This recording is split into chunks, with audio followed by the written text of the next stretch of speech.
हाय बच्चा लोग, आप लोग कैसे हैं। त्रिपाठी सर फिर आपके सामने आ गए हैं और जो है कि मॉडर्न हिस्ट्री का जो है 6th लेक्चर लेके। तो अगर आप मेरे चैनल पे न्यू हैं तो आप सब्सक्राइब कर दिए, पुराने हैं तो 6th लेक्चर को एंजॉय कीजिए। तो अगर मैं आप मीन्स लाइक लास्ट क्लास जो means first second third fourth fifth I think जो है 5 लेक्चर हो चुका है किसका मीन्स लाइक मॉडर्न हिस्ट्री का।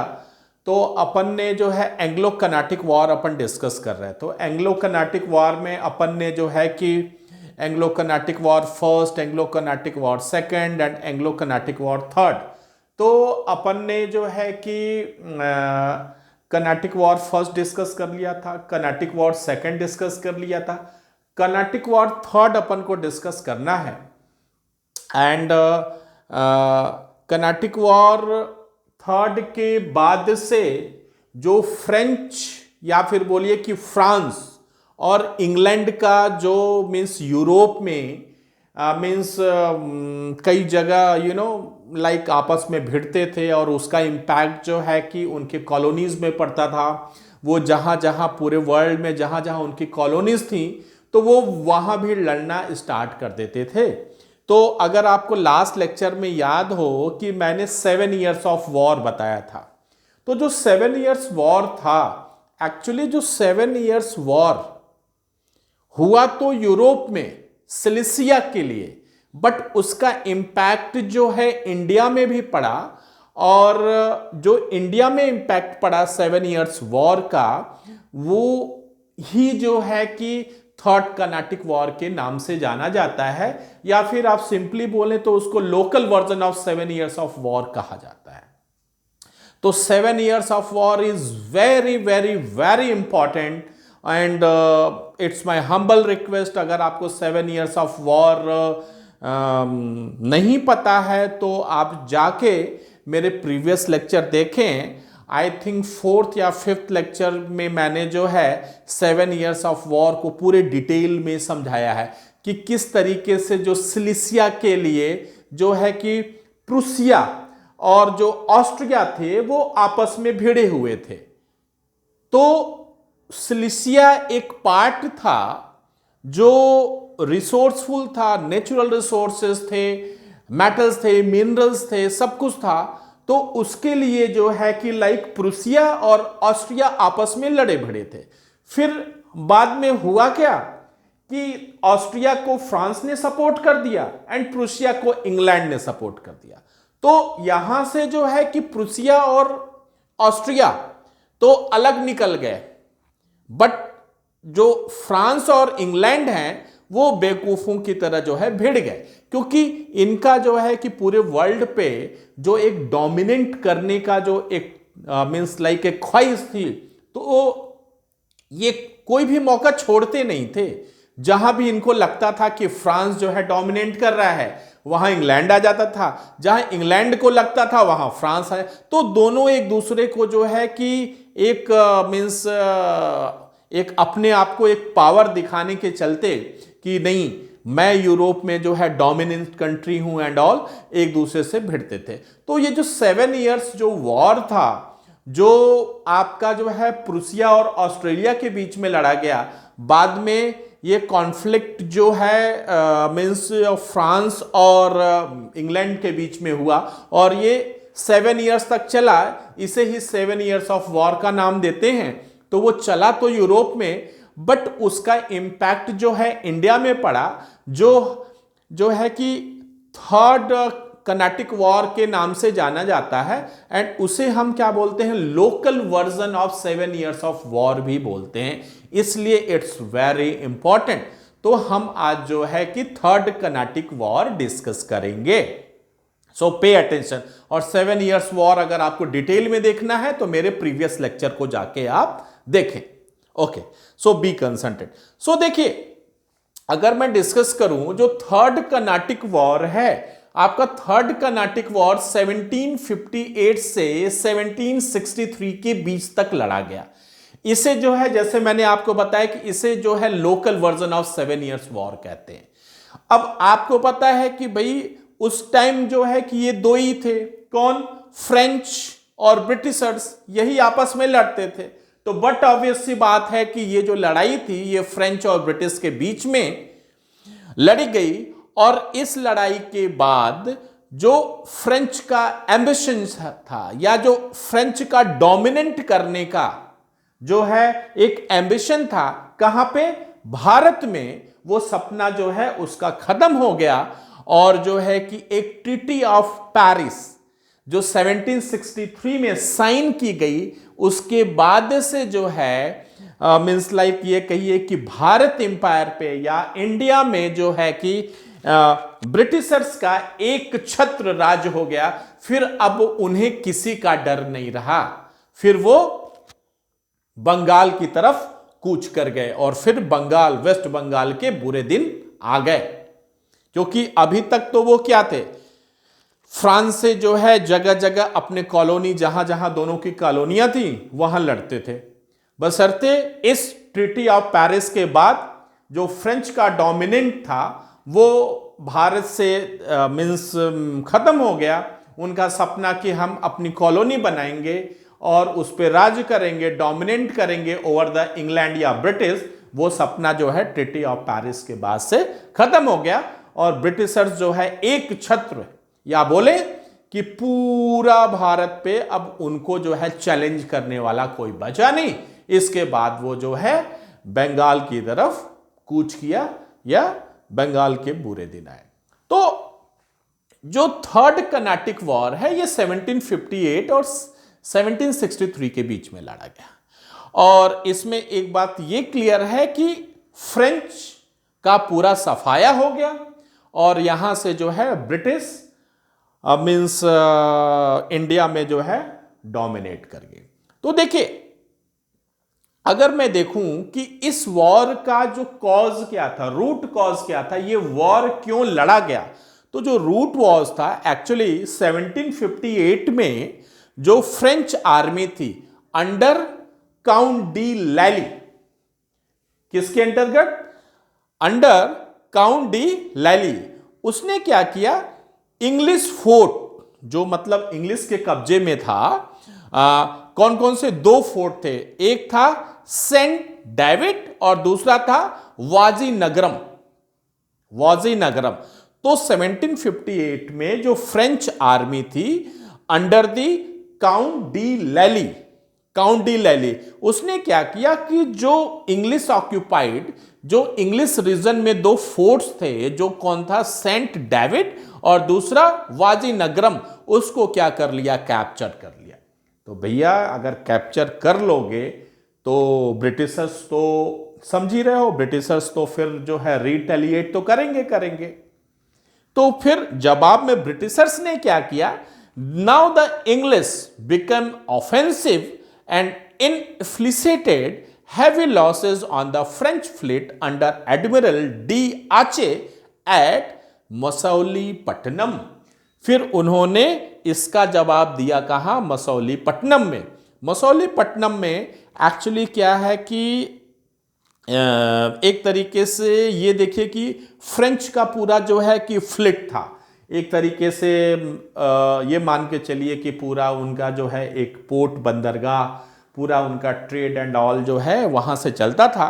तो इंग्लिश ने क्या किया, उसको पूरा तबाह कर दिया, मौसलीपट्टनम को पूरा ही तबाह कर दिया।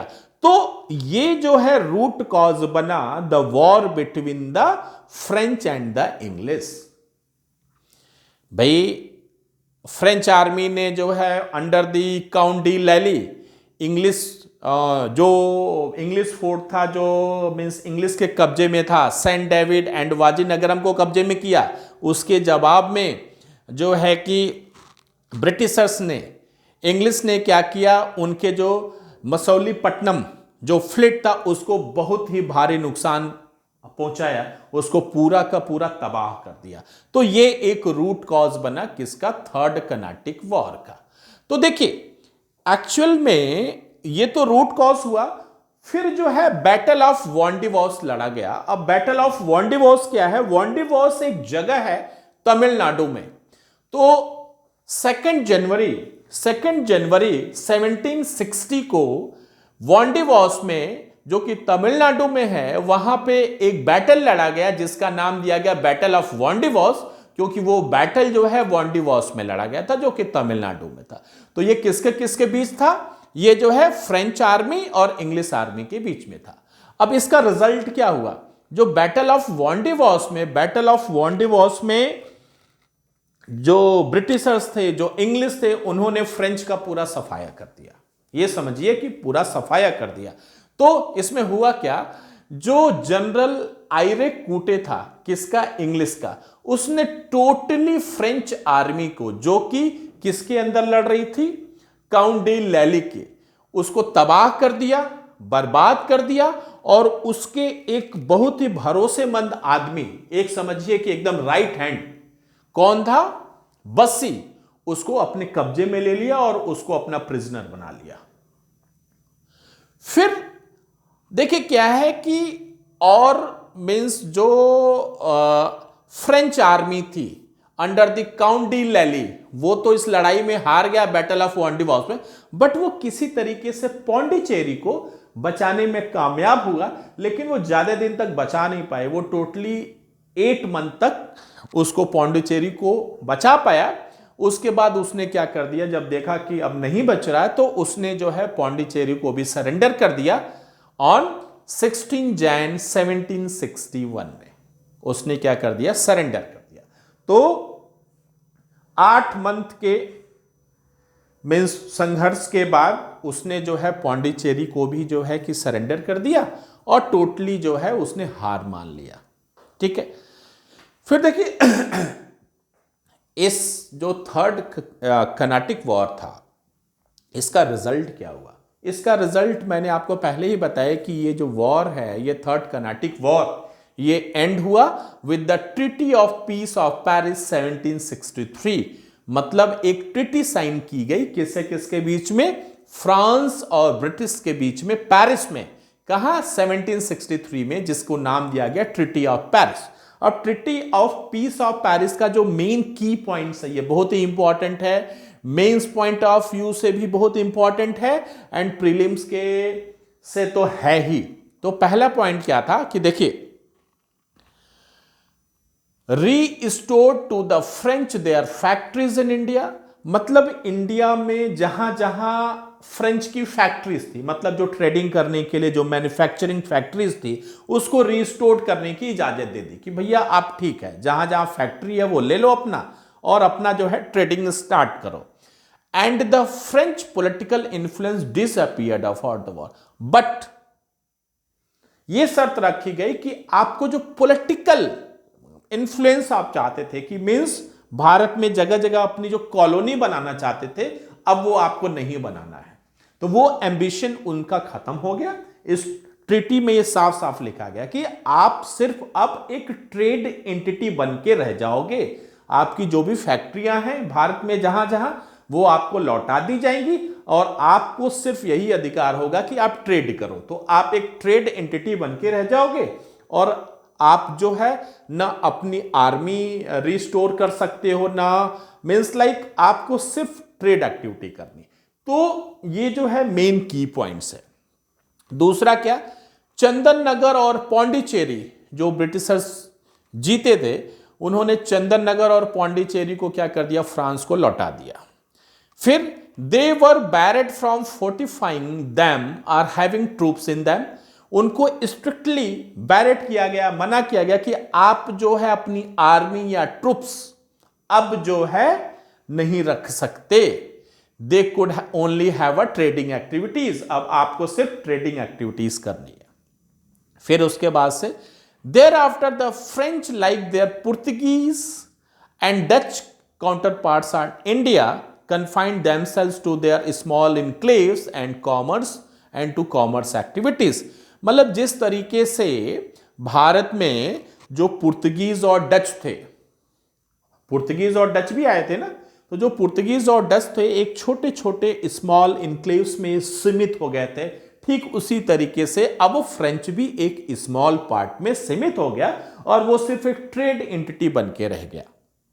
और क्या हुआ?